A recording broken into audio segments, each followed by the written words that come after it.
Okay. BC కులగణన మీద మీ యొక్క అభిప్రాయం ఏంటి? ఎందుకంటే ఇప్పుడు దాని మీద పెద్ద రచ్చ జరుగుతుంది. మీరు దాన్ని విభేదించారు. మీరే కాదు, బీఆర్ఎస్ మీరు ఇద్దరు కలిసి విభేదించారు.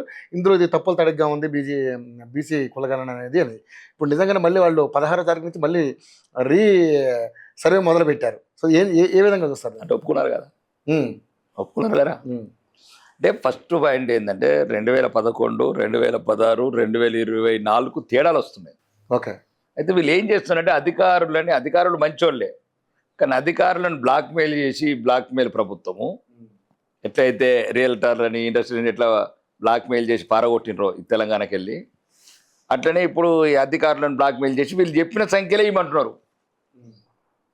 అందువల్ల పాపం అధికారులు కూడా బలహీనమైపోయి వాళ్ళు ఏం చేయాలో అది రాసి అందుకోసం ఎందుకు కలవాయి. ఇప్పుడు 11, 16, 24 మ్యాచ్ కావాలి కదా. కొన్ని తగ్గుతాయి ఎట్లా, కొన్ని పెరుగుతాయి ఎట్లా. అవును. పెరిగితే అన్ని సమానంగా పెరగాల ఒక ప్రొఫెషనల్ రేషియో ప్రకారం, తగ్గితే అన్ని తగ్గాల ఆ రేషియో ప్రకారం. అంటే కొందరు మొత్తం ఒక కమ్యూనిటీ అంతా ఫ్యామిలీ ప్లానింగ్ చేయించుకున్నది, ఒక ఫ్యామిలీ ప్లానింగ్ చేయించుకోలేదు ఒక కమ్యూనిటీ. దీన్ని బట్టి ద్రోహబుద్ధి అర్థమవుతుంది కదా. కాబట్టి కాంగ్రెస్ ఏంటంటే ఈ రేవంత్ రెడ్డి అనే ఒక దుర్మార్గమైన ఆలోచన గల వ్యక్తి హిందువులను చీల్చాలనుకున్న కుట్రలా ఒక ఔరంగజేబు వారసులాగా తయారయ్యాడు. ఓ, ఇందులో మళ్ళీ ఆ కోణం కూడా ఉందంటారా? విదేశీ శక్తుల కుట్రలో భాగం రాహుల్ గాంధీ, ఆ రాహుల్ గాంధీ కుట్రలో భాగం రేవంత్ రెడ్డి. ఉమ్, ఇప్పుడు ఒక హిందూ దేశం, మా దేశంలో మేము మెజార్టీ ప్రాంతంలో మేము కులం గడప వరకు అంటున్నాం.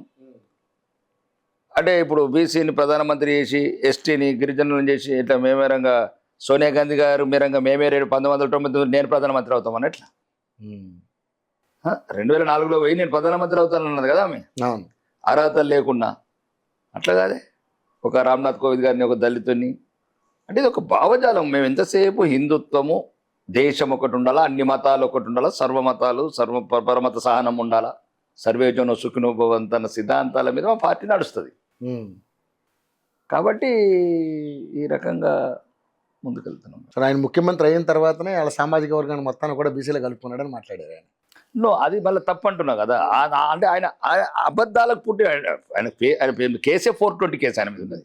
ఉమ్, 420 కేసు కదా ఆయన మీద ఉన్నది. అంటే నేను అనేది ఏంటంటే 1994లో అది కాంగ్రెస్ ప్రభుత్వం అక్కడ ఇప్పుడు మనం కూడా ఎన్నో ఇప్పుడు మన తెలంగాణ ఉమ్మడి ఆంధ్రప్రదేశ్ కూడా ఎన్నో కులాలని బీసీలకు వెళ్ళి ఎస్సీలకు వేయాల్సి వచ్చినాము, ఎస్సీలకు వెళ్ళి ఇంకా వర్గం వేసి వచ్చినాము, బీసీలలో కొన్ని కలిపినాము.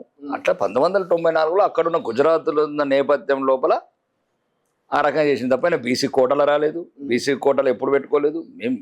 మేమంటున్నాం తప్పసారి బీసీ ఎస్సీ ఎస్టీలు అనుకుంటా ఈ కుల విభజన చేసుకుంటే రాహుల్ గాంధీ దేశం ఇలా ముత్తాతన ఎవరు ఉండరు ఆయన తాత నేరు దేశాన్ని విభజించినట్టు మళ్ళీ మునిమన్మడు దేశాన్ని విభజించాలనుకుంటున్నా. మునిమన్మడికి ఈ ఇక్కడ ఉన్నోడు తోడైంది ఔరంగజేబు వారసుడు.